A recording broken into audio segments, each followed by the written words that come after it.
Hello, you are on the channel News for Retirees. Subscribe to get the latest retirement news.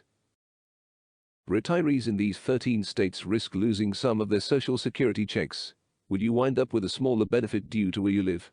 Ideally, you build yourself a nice retirement nest egg that will do a great job of paying the bills once you stop working. But that doesn't mean you won't end up relying on additional income sources. One of those sources may be Social Security.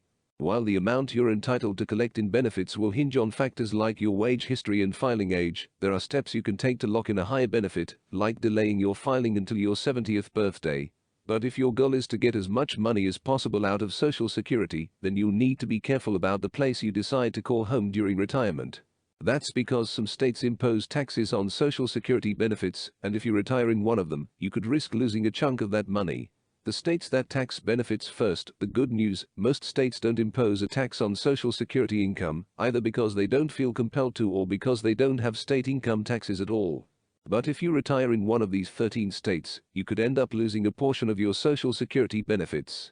Colorado, Connecticut, Kansas, Minnesota, Missouri, Montana, Nebraska, New Mexico, North Dakota, Rhode Island, Utah, Vermont, West Virginia. That said, you may not want to write off these states completely just because they happen to impose taxes on Social Security income.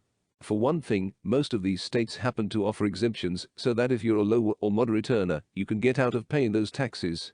But even if you don't qualify for an exemption, there may be other perks you reap by retiring in one of these 13 states. Colorado, for example, is known for its fresh mountain air and glorious scenery.